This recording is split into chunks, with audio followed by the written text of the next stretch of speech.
Today, we're digging into a question that more and more parents are asking themselves. How do you raise really good, thoughtful, ethical kids, but without religion? We're going to explore the roadmap laid out in the book Parenting Beyond Belief to see what answers we can find. All right, let's just jump right in with the big one. For a lot of secular parents, this can feel like the single biggest challenge, right? When you decide to step away from those traditional religious frameworks, what do you use to build your family's moral foundation? It can kind of feel like someone handed you this amazing toolbox, but forgot to give you the blueprints. And, while that might sound a little scary, the whole perspective here is that it's actually an incredible opportunity. It's a chance to consciously, deliberately choose your values. You get to build a parenting philosophy from the ground up, one that's based on reason, empathy, and a real sense of wonder. So it's not about there being a void, it's about having a clean slate. And this quote just nails the core idea. See, secular parenting isn't about rejecting values, it's about embracing a different set of them. So instead of faith, the real emphasis shifts over to inquiry. Instead of obedience to a specific dogma, the focus is on love and on critical thought. These two things, questioning and love, they become your new foundation. So to build on that new foundation, there's this really fundamental mindset shift that has to happen. It's a move away from something called fear thought and toward free thought. Let's break down what that actually means. The contrast here is pretty stark, isn't it? On the left, you've got fear thought, which basically teaches you to be afraid of your own mind. It suggests that some thoughts are dangerous, maybe even forbidden. But on the right, you have free thought, which celebrates the mind. It reframes your head not as some battlefield of temptation, but as a courtroom, where you, and only you, are the judge, calmly weighing the evidence. And this whole idea just comes to life in this really powerful story from the author Dale McGowan. His 8-year-old daughter Erin was in tears one night, and she was absolutely terrified of the bad thoughts and bad words that just kept popping into her head. She felt so guilty. But instead of telling her to just try not to think those things, he told her this: "You are never bad just for thinking about something. Never." He gave her permission to think anything. He explained that her mind was her courtroom and she was the judge. And the relief was just immediate. She later told him it was the best thing he ever did for her, because it set her mind free. Now, a huge part of this free thought approach is actively fighting against what the author calls numbing familiarity. It's all about cultivating a really deep sense of wonder about the world. Without a divine explanation for everything, the universe doesn't suddenly become meaningless. If anything, it becomes even more amazing, and it's on us to really notice it. And here is a fantastic way to get some perspective and feel that wonder. Imagine the entire history of the universe is compressed into one single calendar year. Okay? The Big Bang happens at midnight on January 1st. Our own galaxy, the Milky Way, doesn't even form until May. The Earth, it doesn't show up until mid-September.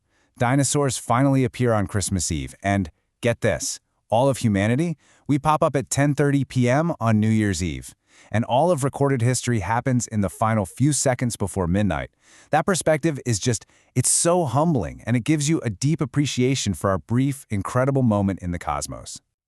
So, with this foundation of free thought and wonder, how do we actually go about building a happy, meaningful life? Well, the answer lies in some pretty practical psychological tools. One of the key concepts is something called flow. And I guarantee we've all felt this. It's when you're so completely absorbed in what you're doing, maybe it's playing music, solving a tough puzzle, or just having a great conversation, that you totally lose track of time. This state, which psychologists have studied, isn't just simple pleasure.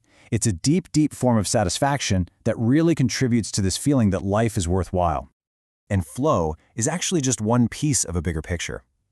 Research in positive psychology points to a few key ingredients for happiness that are totally accessible to everyone, no matter what you believe. These are the building blocks. Savoring the simple pleasures, a good cup of coffee or a sunny day.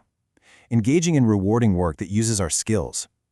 Fostering love and connection with other people. And finding a sense of purpose through altruism. Devoting ourselves to something bigger than just us. And a really crucial way to encourage all of this in our kids is by nurturing what's called a growth mindset. This is huge.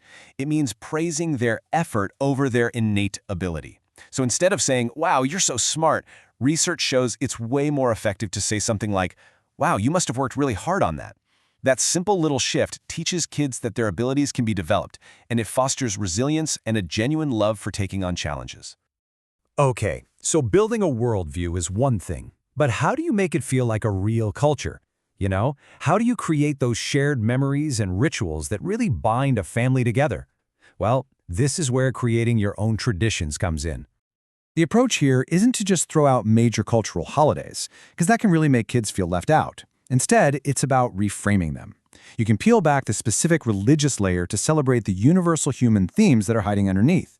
Things like generosity and peace around Christmas time, or renewal and new life in the spring, or celebrating light in the darkness during all those winter festivals.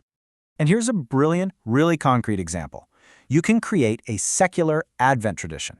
So, instead of counting down to the birth of Jesus, you mark the weeks of December by focusing on core human values. Each week, you light a new candle.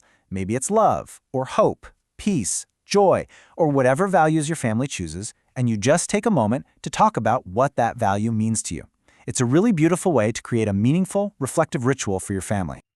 Now, one of the biggest and, let's be honest, toughest challenges for non-religious families is replacing that built-in community that religious institutions so often provide.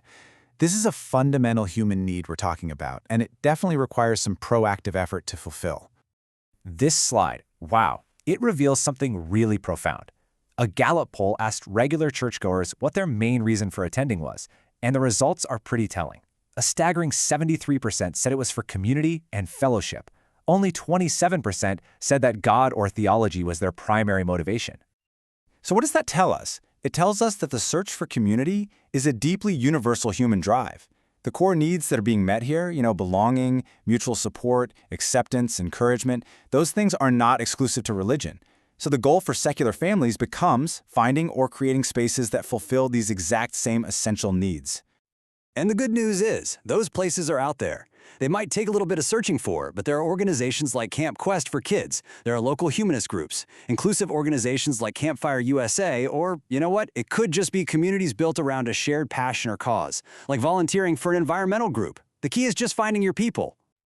So, to kind of wrap this all up, this approach to parenting isn't defined by what it lacks. It's a really positive, constructive philosophy.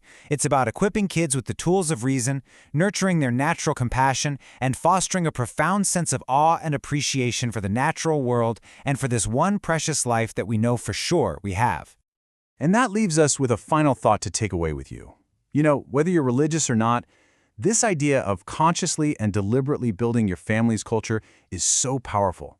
So, the question is, what's one small ritual or tradition you could start this year that truly reflects the values you want your family to live by?